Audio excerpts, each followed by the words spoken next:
राधे राधे सभी भक्तों के लिए एक कहानी लेकर आए हैं जिसका शीर्षक है भगवान कहाँ रहते हैं। एक ब्राह्मण था।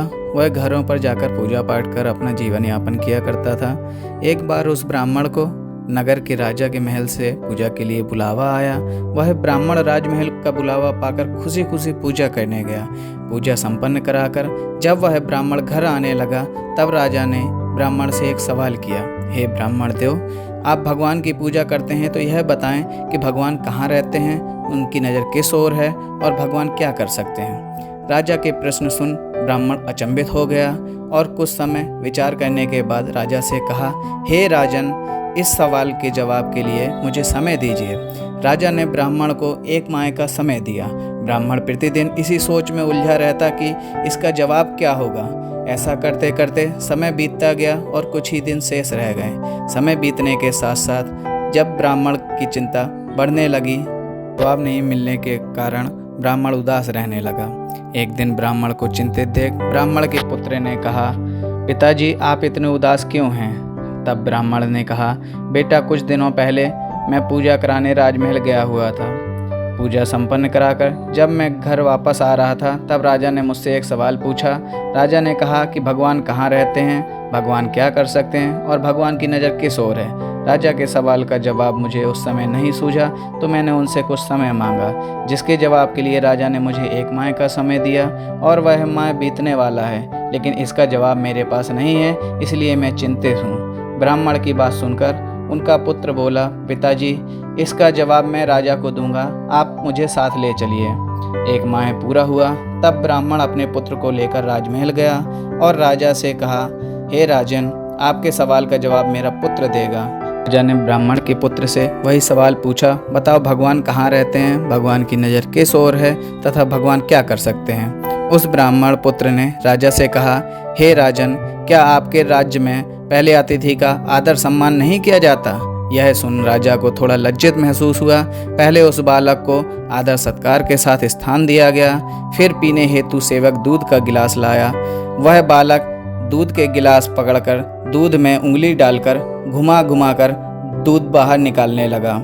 यह देख राजा ने पूछा, ये क्या कर रहे हो? बालक ने कहा, सुना है दूध में मक्खन होता है, मैं वही देख रहा हूँ कि दूध में मक्खन कहाँ है। आपके राज्य से दूध से मक्खन ही गायब हो गया। राजा ने कहा, दूध में मक्खन होता है परंतु वह ऐसे दिखाई नहीं देता। जब दूध को जमाकर दही बनाया जाता है और फिर दही को मथा जाता है, मथने के बाद मक्खन प्राप्त होता है।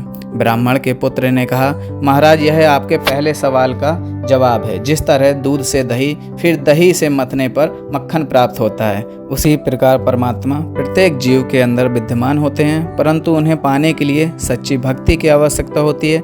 मन से ध्यान पूर्वक भक्ति करने पर आत्मा में छुपे हुए परमात्मा का आभास होता है। राजा ब्राह्मण के पुत्र के जवाब से खुश हुआ और कहा, अब मेरे दूसरे सवाल का जवाब दो, भगवान किस ओर देखते हैं। उस बालक ने कहा, राजन, इसका जवाब मैं दूंगा, परंतु मुझे इसके लिए एक मोमबत्ती की आवश्यकता है। राजा ने तुरंत मोमबत्ती मंगाई और उस बालक को दिया। उस बालक ने मोमबत्ती को जलाकर कहा, राजन, आप बताइए, इस मोमबत्ती की रोशनी किस ओर है? राजा ने कहा, इसकी रोशनी चारों दिशाओं में एक समान है। तब उस बालक ने कहा, हे राजन, यही आपके दूसरे सवाल का जवाब है, क्योंकि परमात्मा सर्वदृष्टा है और उनकी नज़र सभी प्राणियों के कर्मों की ओर परस्पर रहती है। राजा उस बालक के जवाब से अत्यधिक प्रसन्न हो गए।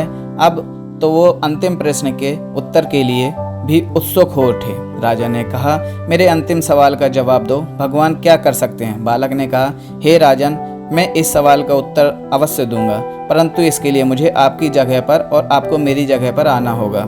राजा तो उत्तर जानने के लिए उत्सुक थे, तो वो अपनी सहमति दे दिए। वह राजा के सिंहासन पर जा बैठा और कहा, राजन, आपके अंतिम सवाल का जवाब यह है। आपने कहा था कि भगवान क्या कर सकते हैं, तो भगवान यह कर सकते हैं, मुझ जैसे रंग को राज सिंहासन पर बैठा सकते हैं और आप जैसे राजा को मुझ जैसे सवाली के स्थान पर, अर्थात राजा को रंग और रंग को राजा बना सकते हैं। यह आपके अंतिम सवाल का जवाब है। राजा उस ब्राह्मण पुत्र के जवाब से अत्यधिक प्रसन्न हुए और उसे अपना सलाहकार बना लिया। भगवान हर एक जीव के हृदय में निवास करते हैं। परमात्मा के साथ प्रेम करेंगे तो वह आपको सही मार्ग दिखाएंगे। इसलिए हर जीव को पूजा पाठ कर भजन कीर्तन करना चाहिए, जिससे आप अपने अंदर की उस शक्ति से जुड़ सकें जो आपके भीतर ही मौजूद है, लेकिन आप उसे पहचान नहीं पा रहे। धन्यवाद।